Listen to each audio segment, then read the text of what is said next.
see so many of you back here. We are very, very, very honored to have these individuals join us here this week for All That Matters. They've traveled a long way.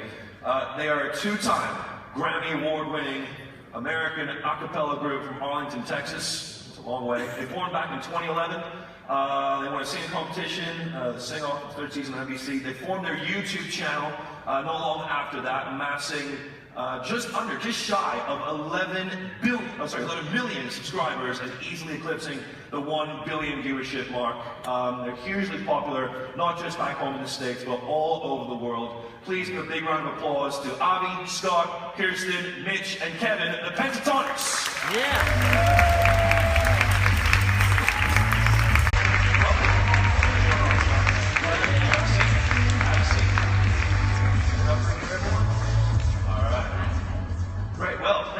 First and foremost, for taking the time out to be here with us for the week that matters.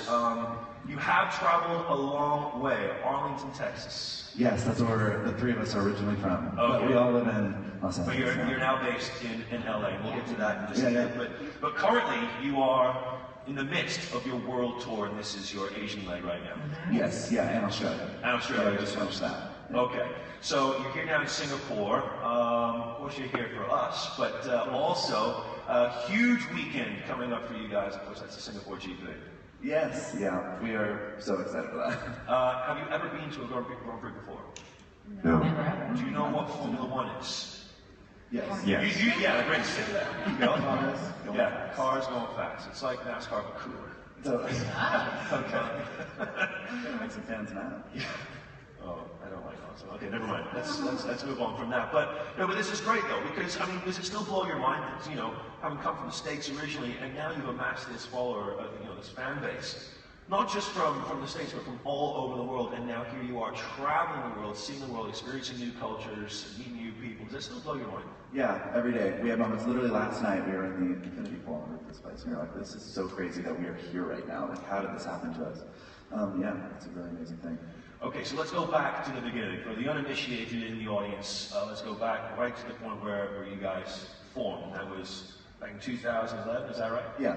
Okay, so talk to me about the process and the way that this happened, because some of you started out in high school together, put together a little audition tape, as I recall. Right? Yeah. Okay, research. Okay, so let's start from there.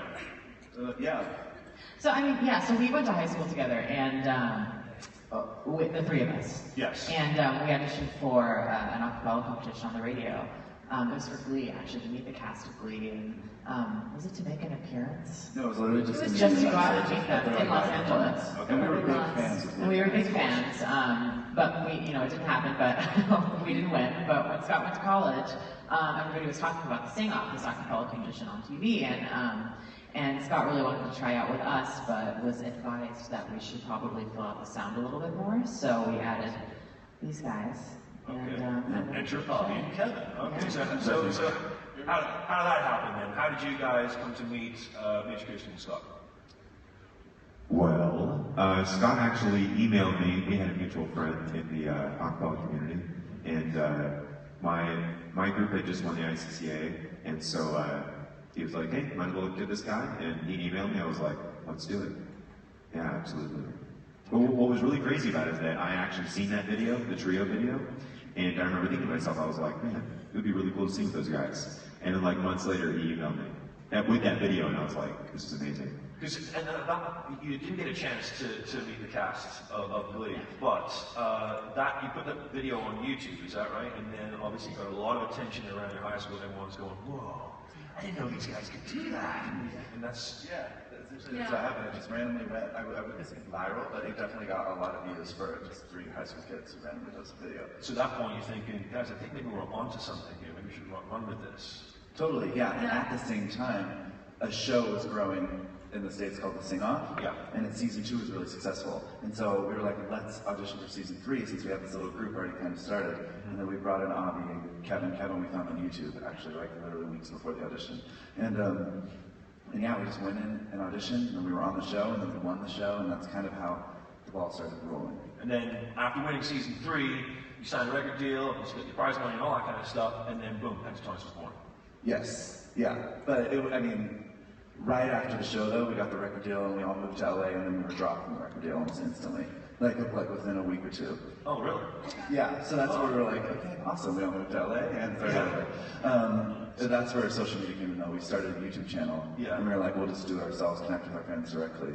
And our first video we posted, we just filmed a video on an iPad of us singing moves like Jagger that we had just come up with that day, and that ended up getting like 300,000 views in the first day, and we were like, okay, so this is a format that works for us. YouTube is going to be our direction. I love that. I love the fact that you used a platform like YouTube. You say you found Kevin on YouTube. Yeah. You know, it's such a great way. You could basically have your pick of anybody in the world effectively, you know, to come join your band.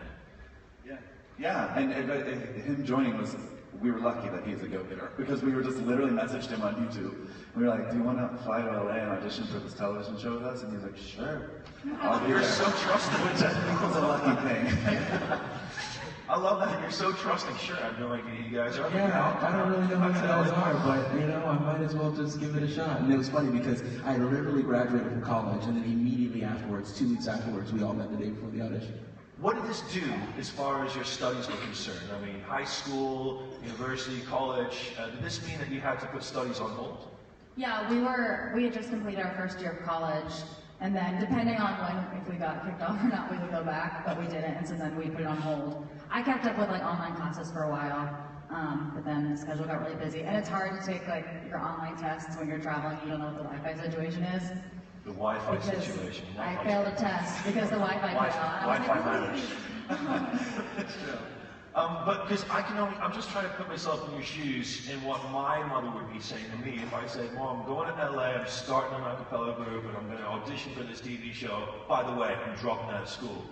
That just wouldn't happen. Well, I know for myself, my dad is from Nigeria and my mom is from Grenada, so academics is the most important thing to them. So had I done this during my time at school, they would have said absolutely not. But after I graduated, they said, we're not sure, because I was pre-med and I was going to go into medicine. But once they saw how we were doing and saw kind of, the potential in the band, they were completely for it. It's a good thing you guys won then, you know. It's like, yes. What were you guys so worried about, Mom, Dad? Seriously? Yeah, good. All right, well, congratulations on that. Thank you. Some of you are classically trained. All of you have obviously invested years in developing and honing your skills as vocalists and whatnot. I want to get a little bit serious now, but to ask you how important you think it is, certainly from a grassroots point of view, think about kids who are in high school, preschool, all that kind of stuff, but like, how important is it to start learning young? And there's enough being done, you think, in the music industry, certainly, to provide, for kids wanting to learn how to sing, seeing their idols on TV, on reality shows, on YouTube. You think enough's being done? I know what I'll say is that I don't think you need musical education necessarily to make it in the industry. There's a lot of people that have not had musical education, and they do really, really well. But the thing that musical education does do is that it gives you choices to figure out, how do I want to make my music? How do I want to do what I want to do? And those choices, I think that's the number one thing that you need. Because you can, I think that way, direct your own career. You can create the music. You can create the entrepreneurship that you want. But as vocalists, I mean, how important is it? I mean, people in this room will know, some people, a few small amount of people in this room will know, I'm tone deaf, okay? I cannot sing to save my life, all right? But, it's important for you guys, certainly, to be able to, have pitch and all that. But is that something that's learned, or is that something that you guys have just picked up? I think that there's obviously natural ability that someone has to have, but also it's definitely very learned. And I feel like I didn't even realize I was learning it, because where we grew up in Arlington, Texas, and we had an amazing music program in our elementary schools and our high school. Like, everyone would transfer to our high school to be in the music program. And we just kind of fell into it. And we were learning solfege. It was just something I like to do, so I was part of all the classes, and we learned solfege, and we learned all this stuff. And then when I went to college for music, I was so far ahead of everyone in my class. And I didn't realize it. And it wasn't because I was more talented than them, it was because I had learned so much in those music programs. And so now when I hear about, actually in Arlington, Texas specifically, places cutting music programs in elementary schools, my old elementary school cut the music program, and I'm just really bummed, because I feel like it gave me such an advantage.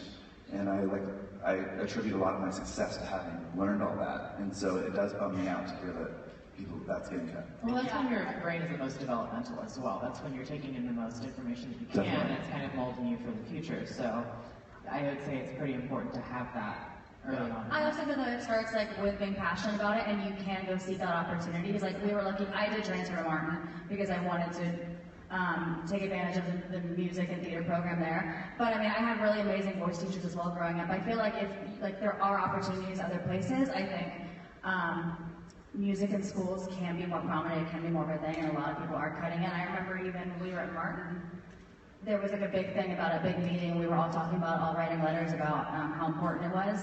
But I think the opportunities are everywhere. People learn differently, whether it's in class, whether it's an individual teacher, or in group, you know. I think opportunities are kind of everywhere.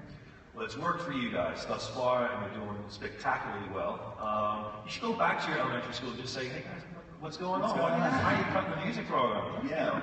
And what Kevin was saying, it gave us like, I learned saxophone and clarinet in elementary school, then I did choir, then I did this. I like it. You can just figure out your avenue too. Yeah. You perform during your sets both originals and covers. I think a lot of people really got a chance to get to know you initially when Pentatonix first came about through your covers. I mean, you guys do some amazing renditions of so many popular songs from so many different artists. How do you choose those songs? Do you know, the covers that you do you choose them based on how well that song might be doing in the chart, or is it just personal preference? There's 5 of you in the group. How do you guys decide? It's so funny that you asked that, because we were literally having that meeting 5 minutes before we walked on stage what our next cover was going to be. We were like all talking about it. Yeah. And it's a combination of things. We want it to be successful. We want people to know the song, a lot of people to know it, so they can be like, wow, I love that song, and now I'm hearing it in a way different way, because that's kind of the hook. Sure. So it has to be popular, but it also has to inspire us in what we do. We have to be like, we're an a cappella group, and so we're only utilizing our voices, and so if a song is cool only because of the production and the synths and the bass and like stuff like that, then it might not be right for us. But if it's like a song that has crazy cool melodies and chords and well, and would sound amazing with voices, that might work better for us. And so that conversation is happening as well, so it's balanced. And then there's the original tunes aspect as well. I've been in a band, and we get into a room, we jam, the guitarist is there, he's just strumming away, he's got a riff or whatnot, the drums come in, the vocals comes in, and then boom, you got a song. That's how it happens. But how does it happen for an a cappella group? Does one guy come up with the beat? Does one guy come up with the melody? This blows my mind. So when you're writing originals, does someone come up with something on paper, a recording an idea that you might have had when you're sitting on the plane, on the bus? Or... That's exactly what it is. It's very improvisational. It's each of us kind of like pitching in our role and it coming together just like a band. We have a bass, beatboxer. But we can literally demonstrate it for you. But then with originals, we write the song first with like a guitar, piano. We get the song, and then we arrange it afterwards. Okay. Yeah. All right. I'm going to go off the reservation just a little bit here, if you don't mind. Would you guys mind giving us a demo of how you guys, Sure. how you layer that and kind of in the process? This is going to be cool. There's a lot of pressure now. Get lucky. What key is that? So we usually start with a groove, the beat, which is Kevin. And then we'll add a bass line, so Bobby, our bass, will sing the chord. And then we'll have background parts. And then one or two people are doing the background parts. We have the harmony. And so that's essentially the arrangement.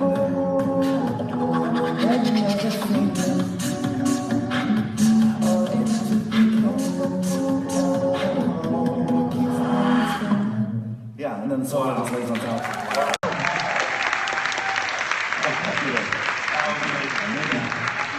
So really, it's just those components: bass, beatboxing, 2 background parts, and a solo, and that's what works. I love that that's it. Well, no, it's all it is.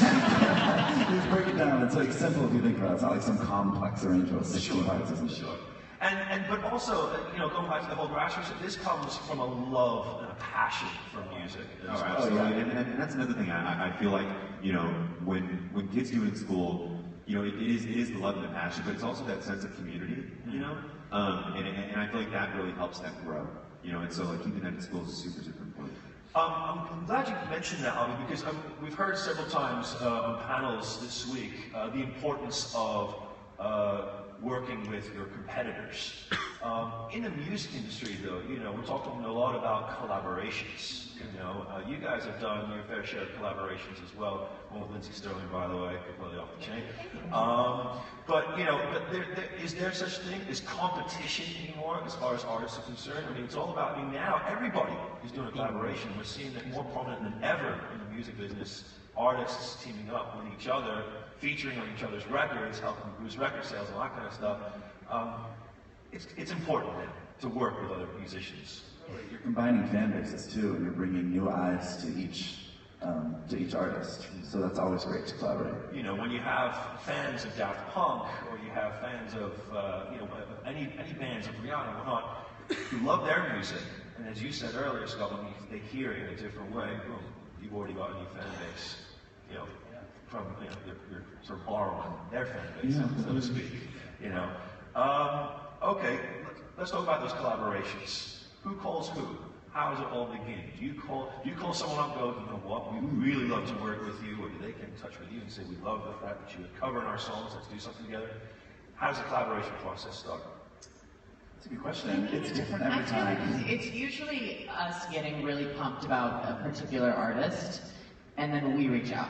We're like, hey, I think we could really do something amazing together. That's true, yeah. And sometimes people will reach out to us, and it's just if two people are fans of each other and they're both inspired, I think that's pretty much how it works. Yeah. And speaking of people getting in touch with you guys, you've made appearances in films as well, right? A little movie called Pitch Perfect 2. Yeah. How did that whole thing come around? I mean, obviously, it was obvious the fit and the reason behind it. But you guys played, you played the part. You were one of the rival groups. Yeah. How did that whole thing come about? Well, what was cool about that was that there were so many people in the a cappella world that were working on that film, and we knew a lot of them because obviously we're an a cappella group. So I think that was in particular, and also our fans were like hardcore petitioning for us to be in the movie as well on social media and everything. So. Is that all filmed like as live, or do you record your parts in the studio first and then lip sync over, or is that all done live on the set of the movie? That one was recorded. Yeah. Recorded. Okay. And that's going to be a trip being in a movie as well. I bet you never thought you were doing that when you were back in high school. No way. It's crazy. A lot of things to check off the bucket list with opportunities that we have. It's just crazy what goes into it too. Just being on the set with a million trailers and a million assistant directors. There's so much happening that it's just really overwhelming and crazy to see. Now you have more originals than you've done a lot of covers, but you have your originals, and you have your eponymous album Pentatonix that dropped last year. Last year, and you gave us the demonstration on how you structure doing the cover songs. But how do you write originals? Who's the key songwriter, if there is one, or is it all a collaborative thing? You all sit down together at the same time and say, right, let's work on a song. Well, we usually write in duos, trios. If all five of us are trying to write, we all have very different tastes in music. We all write very different songs. So doing all five of us in one room trying to write a song would probably be really hard. But we'll match up the different duos and combinations. And we'll just write any story that we're feeling, anything. We had a moment where we had 2 months where every day we would go into different studios and just write and write and write, and we wrote probably 50 songs. And it was just so amazing because we've been doing covers for years, so it was so awesome to finally be able to tell our own stories and get these songs out of us. And then we got together and we listened through all of them, and we just kind of narrowed it down to the 13 that we unanimously all felt really inspired by. And Pentatonix. Pentatonix. Okay. You are very, very popular on social media. You have millions of fans all over the globe who love to connect with you guys on various platforms. But YouTube is where you've had a lot of success. How important is social media these days for artists connecting with their fans and their fans being able to connect back with you? And how important social media? It's super important. Yeah, I feel like it's really the pinnacle of marketing and branding right now, like 100%. Totally. I know people always ask, what's the best way to get into the music industry? And I'm always like, there's a million different ways. It's hard to answer that question, but for us, if we're telling you how we did it, it was social media, because immediately, like, what we do is very niche and very different, and so record labels were like, absolutely not. Even the record label we won the deal with was like, I actually don't really understand what y'all do, and we're gonna drop you. So, like, we had to use social media because that's the only way to connect instantly with fans, and I'm so glad that's how we ended up doing it, because I know these artists that don't utilize social media, but they're signed to a record label, they'll be big in America, but not anywhere else. And if you become huge on social media, YouTube, something like that, you break in all the markets at once. And so all of a sudden we're able to travel, we're able to be in Singapore right now, we're able to go to Japan, and we have fans there because obviously, that's worldwide. But, we're going to be hearing from Bethany Moda, who's in Singapore as well. She'll be here later this afternoon. But I remember speaking to her and saying, what is your strategy when you post videos and when you're connecting with your fans, when you're tweeting or posting pictures on Instagram, Snapchat, and all that stuff? What is your strategy? And she kind of looked at me and went, strategy? There's no strategy to it. It's not rocket science. You post videos, that's it. You post a tweet, that's it. It's the same kind of deal with you guys, right? There's no strategy involved. Yeah, I mean, there isn't really. Honestly, there's strategy now. I feel that fortunately we have an amazing team that helps us with. Like, what we do is create content. Like, we'll just give you great arrangements, we'll give you great covers, great music. Right. And honestly, that is, content is king or queen or something. I think it was really important too, especially coming from a reality show. There's so many different singing shows and competitions. There's a lot of content for everyone. Every season there's 4 new ones. And so I think it was really important to really connect with fans. And it was just kind of like humble beginnings, just starting and talking to people online and growing a fan base. Because I feel like what I love about our fans is they're so dedicated.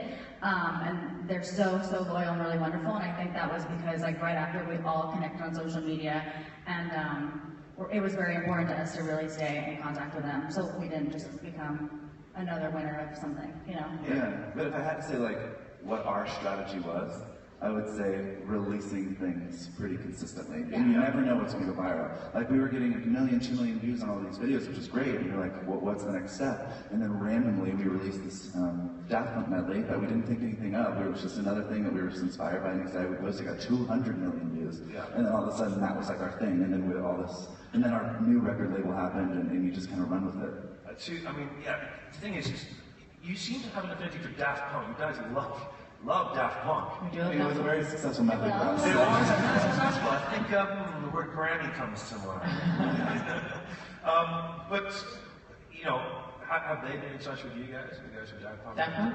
Their manager reached out, I think. Okay. And they said that they liked their medley. No, let's collaborate, let's do something. They're pretty mysterious guys, I feel. Yeah. We're waiting for them. Seriously, I was kind of hoping you were going to say, we met them, because I want to know what they look like. Right. I'm totally in the room right now. Daft Punk, That would be very, very cool. So, what's next for Pentatonix? I know that you guys are still currently on your world tour. Singapore Grand Prix this weekend. You're going up to my hometown, Hong Kong. You're going up to Taiwan. Oh, by the way, speaking of Taiwan and Hong Kong, Kevin, Mandarin, fluent. Yes. You, how? During my freshman year of college, the president at the time, Hu Jintao, came to Yale, and he invited 100 Yale students to go meet him personally. So I went the summer after my freshman year, and I loved it. So I stayed for 6 months during my sophomore year, loved it more. And so after my junior year, there was a fellowship that allowed me to go and study there for a full year at Tsinghua University. That's going to do very well when you guys go up into Hong Kong and Taiwan. Oh, I'm using Chinese the whole time. It's going to be great.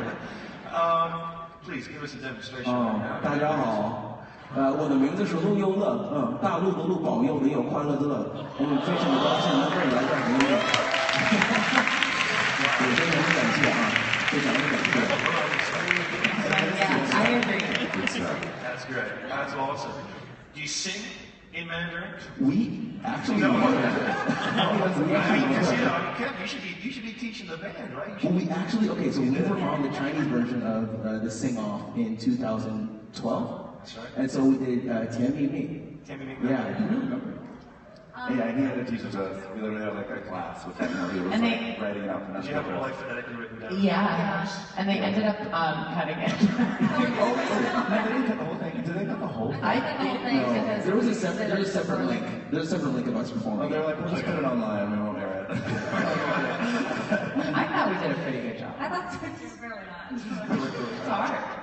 Okay, so this is great though, because Kevin, having lived in Beijing and studied Mandarin, being fluent, I mean, the experiences that you guys have, I mean, traveling around the world, any fascinating stories you guys can share with us of your time here in Asia? Oh my God, so many. Has Kevin, when you go, first of all, you've been to Beijing. Yeah, we did the Beijing Auto Show. Yeah. Okay. That was the first time Mitch and I were ever out of the country was China, so we were like on this. Kevin holding his hand. Did Kevin take you out for any interesting cuisine when you guys were? Cuisine? No, but I showed them like Tiananmen Square. We went to where was we go? Well, you went to a club. Oh, we did go to the club. You went to Vix and Mix as well, right? I wish. I wish. Mix and Mix. I don't know if you guys are familiar. No, it's Beijing. It's a Beijing local thing. Okay, so again, I digress. Where were we? Oh yes. So after the tour, after you're here in Asia, you're heading back over to the States. The tour. What about another album? Pentatonix was released last year. Maybe working on another album. Yeah, well, I mean, we're about to do a big Christmas release. We're going to release another Christmas album. We're going to do a bunch of videos for it. That's kind of where our creative energy and mind is at right now. But then after that, it's writing more original music. And you guys, I mean, just several albums, the EPs, the Christmas albums and whatnot. Do you guys ever take a rest? When you guys Not take a really. break? We don't. No? It's just constantly on the road, constantly recording. It's just nonstop for you guys. yeah, it's so hard to get momentum in the music industry, and we have it, so we're just running with it. We want to stop. Okay. There are a lot of musicians in our audience today who've been here all week who have been dying to see and hear from you. I just want to get a few last pointers in. What advice would you give to the budding musicians, vocalists, and otherwise out there posting their videos on YouTube, hoping one day that they can follow the same success story as you guys? This is a hard question to answer. I mean, what worked for us is we had something so different. Like, people would be like, I've never seen people do what you do. And I think that is the key, is finding something creative. There's so many millions of musicians trying to make it, and so many are identical. Just trying to find your niche and what makes you different.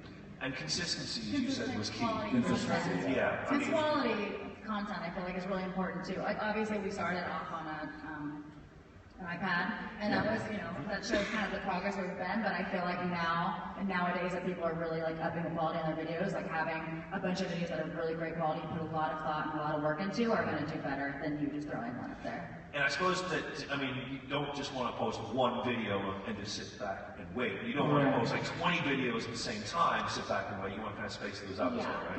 I think there's a good balance, which I think you'll find to space it out, because I feel like you have to let it like sit and live for a second before posting another one, so that one can kind of gather momentum or not, and then just being consistent with that. So there is strategy after all. We're going to go that direction, yeah. But I also have a friend who was like, I'm never going to do the shows, I'm not going to really do social media, that's not my thing. And then she just went a different way, and she signed a record deal, and she's killing it. So there's a million different ways to do it. That's why I like being like, this is how you can do it. Yeah. And also, because there was a dude that I met yesterday who said to me, he's like, Dom, I'm a drummer, but I don't have a band, and I can't just post videos of myself playing the drums because I'm never going to make a career out of just being a drummer. I beg to differ, by the way. But anyways, I agree. but it's like the same way as you, Kevin. Just the way you guys formed, having on YouTube. Hey, by the way, buddy, do you want to come over to LA and try out this competition? That's a great way to meet other musicians out there and say, hey, what's up? I'm a drummer. I'm looking for a guitarist. This is the kind of music I'm into. It's another great way of meeting other musicians from around the world. Absolutely. Completely. So I don't know if he's here right now, but continue to post drum videos, dude. Seriously, there's a guitarist out there somewhere going, I have no band. Yeah, exactly. Okay. Guys, we're just about out of time, but before we go, are there any questions from our audience today for Pentatonix? Can they sing? Oh, is it can they sing now? Or you asked them can they sing? Because they can't. This Grammy Awards says they can. How about it, guys? One last rendition? Would that be possible? Like a little How about a little bit of encouragement, ladies and gentlemen? Before we wrap for lunch. So this is the first original single that we ever released. 1, 2, 3.